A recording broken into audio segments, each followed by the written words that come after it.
রামে মেতেছেন দেশবাসী। 2024 সাল 22শে জানুয়ারি এই দিনটি দেশবাসীর কাছে আজীবন চিরস্মরণীয় হয়ে থাকবে। প্রধানমন্ত্রী নরেন্দ্র মোদীর হাতে প্রাণ প্রতিষ্ঠা হলো রামলালা। 496 বছরের বিতর্কের অবসান ঘটিয়ে অবশেষে রাম মন্দিরকে কেন্দ্র করে সেজে উঠল অযোধ্যা।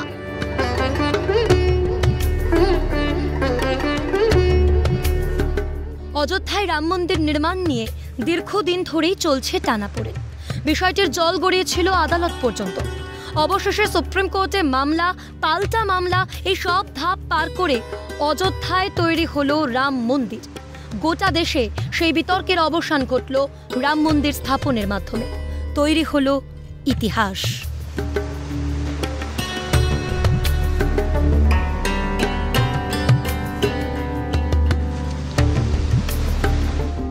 সেই ইতিহাসের দিকে তাকালে ফিরে যেতে হয় প্রায় 496 বছর আগে।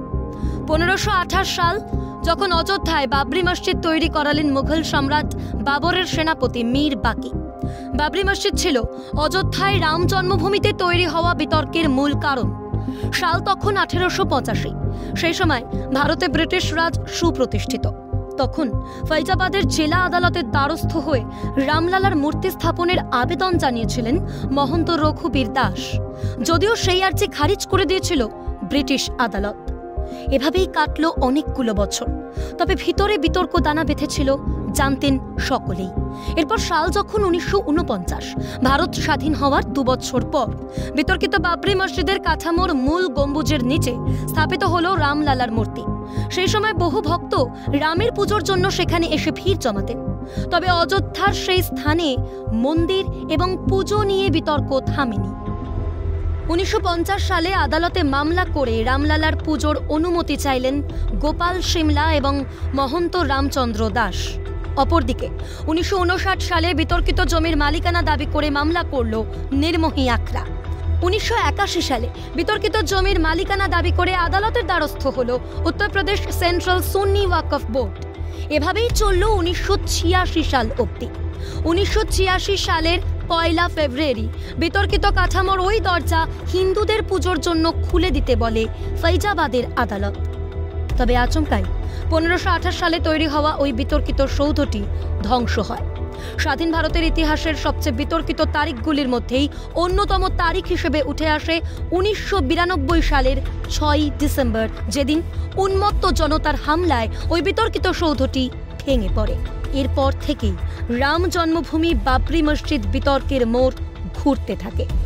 1993 সালের 3রা এপ্রিল অযোধ্যার বিতর্কিত জমির দখল আসে কেন্দ্রীয় সরকারের হাতে। 30শে সেপ্টেম্বর এলাহাবাদ হাইকোর্ট এই মামলায় রায়দান করে বিতর্কিত জমি 3 ভাগে ভাগ করে দেওয়া হচ্ছে সুন্নি ওয়াকফ বোর্ড, নির্মোহী আখড়া এবং রামলালা বিরাজমানের মধ্যে। তবে এলাহাবাদ হাইকোর্টের সেই রায়তেও 2011 সালের 9 মে স্থগিতাদেশ দেয় সুপ্রিম কোর্ট। তখনও অযোধ্যার রাম জন্মভূমি অপেক্ষা করছে 5 শতাব্দী ধরে রামের জন্মভূমিতে রামের প্রাণ প্রতিষ্ঠার। কিন্তু আইনি লড়াই থামতেই চায় না। 2017 সালে এই মামলার শুনানির জন্য 3 বিচারপতির বেঞ্চ গঠন করল সুপ্রিম কোর্ট। উত্তরপ্রদেশ শিয়া সেন্ট্রাল ওয়াকফ বোর্ড জানালো অযোধ্যায় মন্দির বানালে তাদের আপত্তি নেই, পরিবর্তে লখনৌতে মসজিদ বানিয়ে দেওয়া হোক। এরপর 2018 সালের 29শে অক্টোবর তৎকালীন প্রধান বিচারপতি রঞ্জন গগৈয়ের নেতৃত্বে আবার নতুন করে 3 বিচারপতির বেঞ্চ গঠিত হলে তার নেতৃত্বে 2019 সালে তৈরি হয় 5 বিচারপতির বেঞ্চ। ওই বছরের 18 সেপ্টেম্বর 1 মাসের মধ্যে মামলা শেষ করার সময় বেঁধে দেয় সুপ্রিম কোর্ট।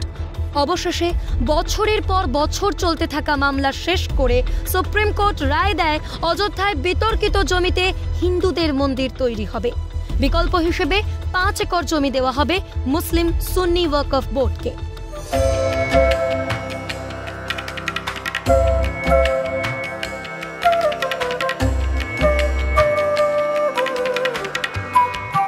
তারপর 2020 সালের 5ই আগস্ট ভূমি পুজো করে অযোধ্যার রাম মন্দিরে ভিত্তিপ্রস্তর করেছিলেন প্রধানমন্ত্রী নরেন্দ্র মোদী। 500 বছরের আইনি জট কাটিয়ে অবশেষে আদালতের রায় মাফিক তৈরি হলো দেশের মুকুটে নতুন পালক, তৈরি হলো দেশবাসীর স্বপ্নের রাম মন্দির। সেখানে রামলালার প্রাণ প্রতিষ্ঠার জন্য অপেক্ষা করছিলেন সমগ্র দেশবাসী। অবশেষে 22শে জানুয়ারি এলো সেই মাহেন্দ্রক্ষণ।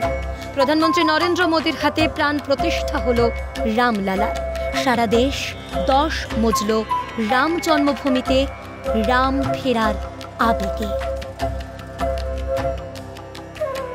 ক্যালকাটা নিউজ।